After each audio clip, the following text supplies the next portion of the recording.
Puji Tuhan, Shalom, selamat pagi, salam sejahtera buat kita semua, Jemaat GPDI Narwastu Bima. Mari jemaat Tuhan, sebelum kita lebih jauh menjalani hari yang baru ini, mari kita naikkan syukur kita kepada Tuhan karena kebaikannya, sehingga kita masih ada sampai saat ini. Dan untuk mendasari kita di dalam langkah kita sepanjang hari ini, kita akan membaca dan merenungkan firman Tuhan. Dan sebelumnya, kita akan mengucap syukur lewat doa kita pada pagi hari ini. Mari kita satukan hati kita dan kita berdoa. Bapa yang baik, kami bersyukur untuk hari yang baru yang Tuhan anugerahkan bagi kami, Jemaat GPDI Narwastu Bima. Kami akan merenungkan firman-Mu.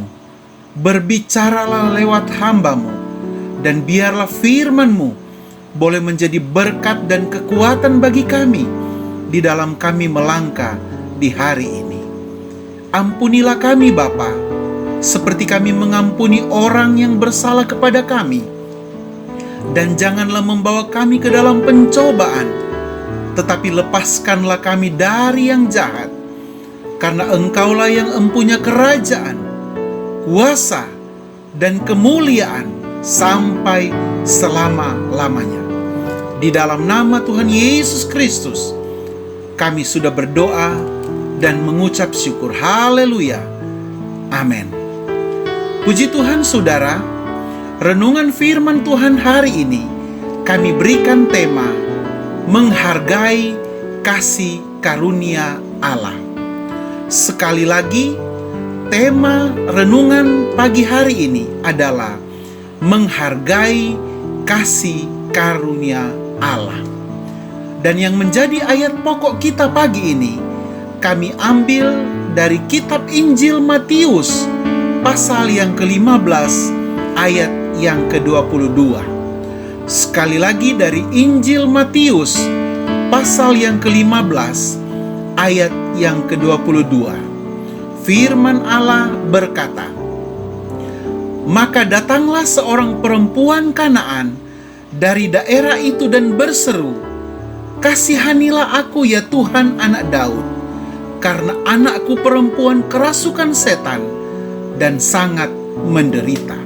Sekali lagi akan kami bacakan. Maka datanglah seorang perempuan Kanaan dari daerah itu dan berseru, "Kasihanilah aku ya Tuhan anak Daud, karena anakku perempuan kerasukan setan dan sangat menderita." Haleluya, puji Tuhan. Jemaat yang dikasihi Tuhan, semua orang yang hidup pasti mempunyai harapan dan keinginan-keinginan di dalam hidupnya, termasuk saya dan saudara Jemaat GPDI Narwastu Bima. Baik itu harapan dan keinginan untuk mencapai sebuah kesuksesan atau sebuah keberhasilan. Baik itu harapan dan keinginan untuk mengalami pemulihan untuk setiap kehidupan kita. Atau apapun itu yang kita inginkan dan harapkan terjadi dan kita alami dalam setiap kehidupan kita. Ada yang cepat dan ada juga yang lambat untuk mendapatkan apa yang menjadi pengharapan dan cita-cita setiap kita, orang-orang yang berharap kepada Tuhan. Saudaraku, apapun harapan dan keinginan kita, semua itu bergantung pada kasih karunia Tuhan, bergantung pada kehendak Allah. Sebab kasih karunia adalah pemberian Allah yang tidak selayaknya diberikan kepada kita karena kita tidak pantas untuk menerimanya. Kasih karunia akan melindungi kita dari berbagai macam badai kehidupan yang sedang melanda kita. Dan kasih karunialah yang mengeluarkan kita dari berbagai macam persoalan hidup kita yang mungkin sedang kita alami saat saat ini. Dan lebih daripada itu juga, kasih karunialah yang memampukan kita dan yang menguatkan kita dalam kita melayani Tuhan. Dan Tuhan pernah mengingatkan bangsa Israel agar menghargai dan mengingat kasih karunia yang sudah Tuhan berikan buat bangsa Israel. Di dalam Ulangan pasal yang ke-8, ayat yang ke-17 dan ayat yang ke-18 berkata, "Maka janganlah kau katakan dalam hatimu, kekuasaanku dan kekuatan tangankulah yang membuat aku memperoleh kekayaan ini. Tetapi haruslah engkau ingat kepada Tuhan Allahmu, sebab Dialah yang memberikan kepadamu kekuatan untuk memperoleh kekayaan, dengan maksud meneguhkan perjanjian yang diikrarkannya dengan sumpah kepada nenek moyangmu seperti sekarang ini." Apapun yang dialami oleh bangsa Israel, itu semua karena kasih karunia Tuhan. Demikian juga dengan kisah perempuan Kanaan dalam pembacaan kita hari ini. Kalau kita membaca secara keseluruhan dari Matius pasal yang ke-15, mulai dari ayat yang ke-21 sampai ayat yang ke-28, satu-satunya hal yang diinginkan oleh perempuan Kanaan ini adalah kesembuhan bagi anak perempuannya. Dan oleh kasih karunia, Tuhan menyembuhkan anak perempuannya itu.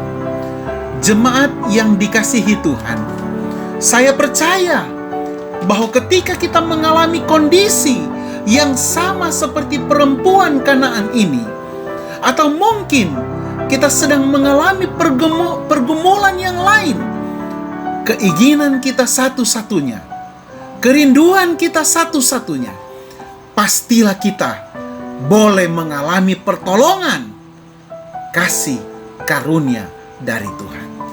Saudaraku, yang menjadi pertanyaan bagi kita, bagaimana supaya kita memperoleh kasih karunia Tuhan seperti yang dialami oleh perempuan ini?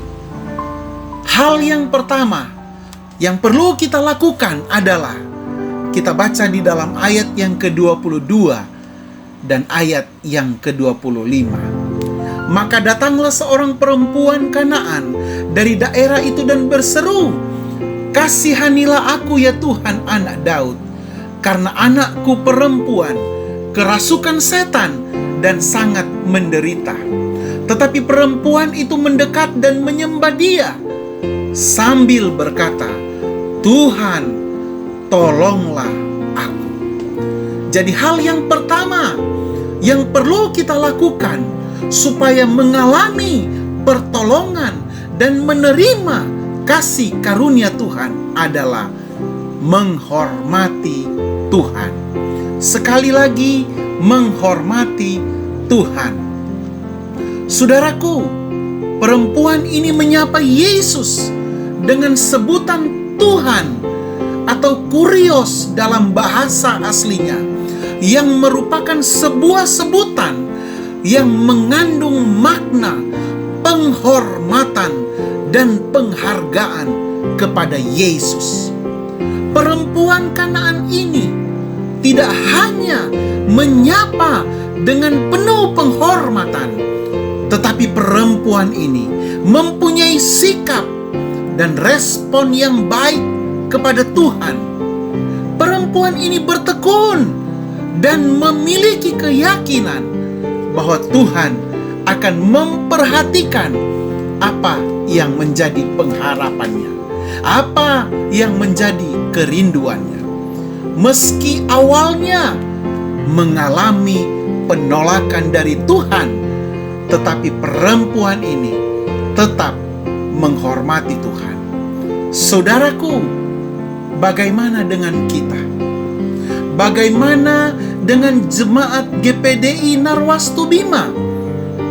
Apakah masih ada sikap hormat kita kepada Tuhan ketika kita belum mendapatkan apa yang menjadi permohonan kita.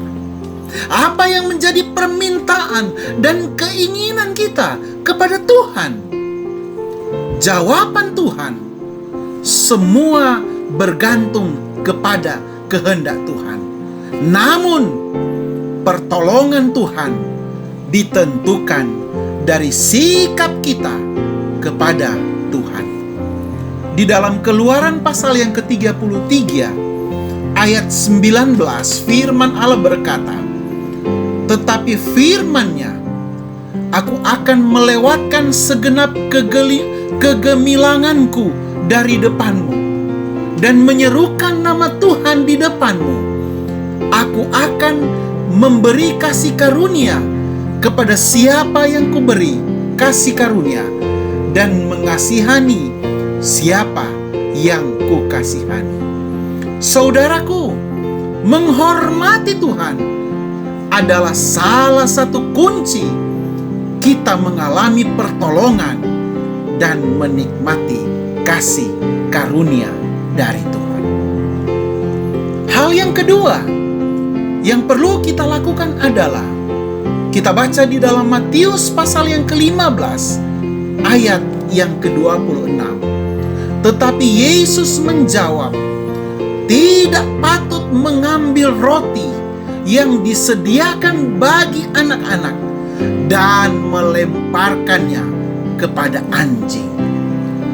Jadi hal yang kedua yang perlu kita lakukan supaya mengalami pertolongan dan menerima kasih karunia Tuhan adalah memiliki kerendahan hati. Sekali lagi, memiliki kerendahan hati. Jemaat yang dikasihi Tuhan, mari milikilah kerendahan hati agar setiap harapan dan setiap keinginan kita dapat tercapai. Kasih karunia Tuhan berikan kepada orang-orang yang memiliki kerendahan hati, bukan orang yang tinggi hati. Perempuan ini memiliki sikap hati yang baik meskipun dibandingkan dengan binatang. Ia tetap berharap Tuhan akan menolongnya. Saudaraku, kerendahan hati akan membawa kita mendapatkan kasih karunia Tuhan, tetapi tinggi hati menjauhkan kita dari kasih karunia Tuhan. Tetapi kasih karunia yang dianugerahkannya kepada kita lebih besar daripada itu. Karena itu ia katakan, Allah menentang orang yang congkak, tetapi mengasihani orang yang rendah hati. Dalam Yakobus pasal yang keempat ayat yang keenam.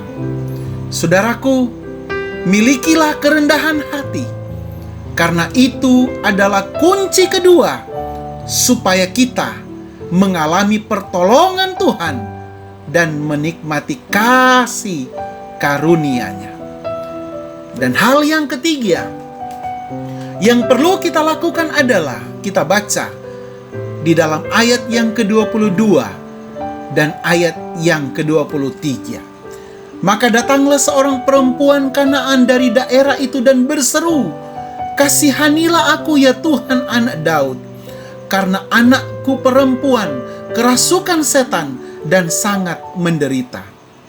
Tetapi Yesus sama sekali tidak menjawabnya. Lalu murid-muridnya datang dan meminta kepadanya, "Suruhlah ia pergi."